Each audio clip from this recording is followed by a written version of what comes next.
Assalamualaikum warahmatullahi wabarakatuh. Halo semua, perkenalkan nama saya Muhammad Akbar, kelas 5 SD 01 Rite, Kota Bima. Hari ini saya akan berbagi cerita dari tanah kelahiran saya, kisah sumur sakral yang sangat populer di tengah masyarakat Rite, Kota Bima. Penasaran kan seperti apa ceritanya? Yuk kita simak. Pada zaman dahulu, wilayah perkampungan Rite adalah hutan yang sangat rimbun. Sehingga masyarakat pada saat itu mulai berinisiatif, bergotong royong membersihkan dan membabas hutan yang rimbun itu secara merata, supaya menjadi sebuah perkampungan. Dari situlah perkampungan yang dinamakan Rite diambil dari kata rata karena hutan yang dibabat secara merata. Di tengah-tengah sawah perkampungan Rite terdapat sumur tua yang awal mulanya bernama Tembak Parafu. Konon sumur itu ada sebelum adanya kehidupan di perkampungan Rite. Dinding-dinding sumur ini bak candi yang disusun rapi menggunakan batu-batu alam dan mata airnya yang terus mengalir tiada henti. Dari sumur inilah awal sumber kehidupan masyarakat Rite pada saat itu. Sumur ini satu-satunya sumur yang ada di perkampungan Rite pada saat itu, di mana semua masyarakat melakukan aktivitas mencuci, mandi, dan mengambil air minum hanya di sumur ini. Suatu malam, seorang pemuda yang berasal dari kampung Penaraga yang bernama Taki ingin pergi ke suatu perkampungan. Dengan penglihatannya yang samar, ia menempuh perjalanan jauh dengan berjalan kaki.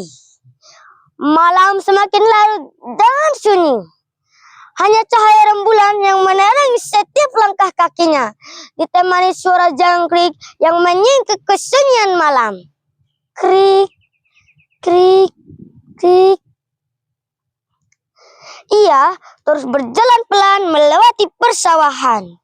Suara kodok bersahutan seakan memberikan isyarat bahwa di depannya akan ada musibah yang menimpanya. Blebeb, blebeb, blebeb. Ketika hendak sampai di permukaan warga dengan penglihatan yang kurang baik, ia tetap tenang, melangkah dan kembali melanjutkan perjalanan.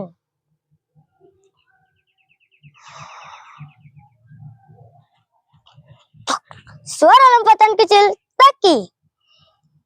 Setelah parit itu ia lewati, ia merasa musibah telah dilalui. Ia terus melangkahkan kakinya menuju tujuannya. Beberapa saat kemudian, ia merasa perjalanannya sudah sangat jauh. Taki merasa sangat lelah. Langkah kakinya terdengar sangat lambat. Berat, berat, dan berat. Seakan ia tak mampu melangkah lagi. Namun, ia bertekad melanjutkan perjalanan dan sampai ke tujuannya. Tapi, di tengah langkahnya, Taki tidak menduga bahwa di depannya ada sumur tua. Tiba-tiba, alay! Jeritan Taki. Kakinya menginjak lumut basah yang sangat licin. Ia kehilangan keseimbangan, meluncur bebas ke bawah dan jatuh tercebur ke dalam sumur tua yang gelap itu. Taki mencoba menggapai bibir sumur. Akan tetapi dinding sumur terlalu tinggi dan penuh dengan lumut basah. Setiap kali ia memanjat, ia selalu terpleset dan jatuh kembali ke dasar sumur. Ia terus meminta pertolongan. Ingat Dodo, madene tembak marindi take. Ingat jama madalala sade tembake. Dodo.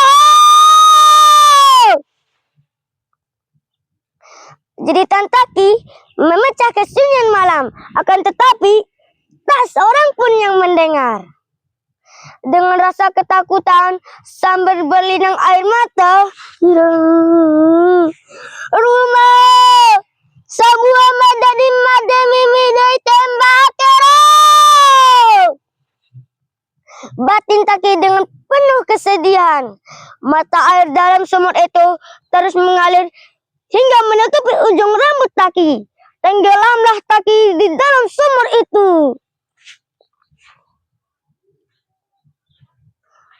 Keesokan paginya, beberapa warga Rite hendak mengambil air dan mencuci. Salah satu dari mereka mengambil wadah untuk menimba air dari dalam sumur itu. Ketika ia melihat ke dalam sumur, ia terus menatap ke bawah. Dengan sangat penasaran, dia bertanya, "Au makarente dei tembake?" Dengan kepalanya yang hampir masuk di bibir sumur, setelah yakin dengan penglihatannya, alangkah terkejutnya. Dia berteriak panik. "Wara karente domma deke dodoy! Dambe doy! Sampe nanawaki! Wara domma deke tembake! Mati abu domma deke tembake dodoy!" Beberapa warga Rite pun bergantian melihat ke dalam sumur. Dan betul saja, di dalam sumur ada mayat laki-laki. Dan dia adalah Lataki yang terpleset tadi malam. Warga berusaha bergotong royong mengeluarkan mayat laki dari dalam sumur tua itu. Berbagai usaha pun telah dilakukan. Dan akhirnya mayat laki bisa keluar dari dalam sumur itu. Setelah hari itu hingga hari selanjutnya, tak ada lagi aktivitas di sumur itu. Untuk kebutuhan sehari-hari, warga mengambil air di pemukiman tetangga yang jaraknya lumayan jauh. Setelah beberapa hari kemudian, warga mulai bekerja sama untuk menguras air dari dalam sumur itu. Setelah dikuras beberapa kali dan dirasa sudah bersih, warga kembali menggunakan air dari dalam sumur itu. Segala aktivitas pun kembali seperti biasa. Dan warga menamai sumur itu adalah Tembak Taki. Demikianlah cerita singkat dari saya. Jadilah mata air yang jernih yang memberikan kehidupan kepada sekitarmu. Wassalamualaikum warahmatullahi wabarakatuh.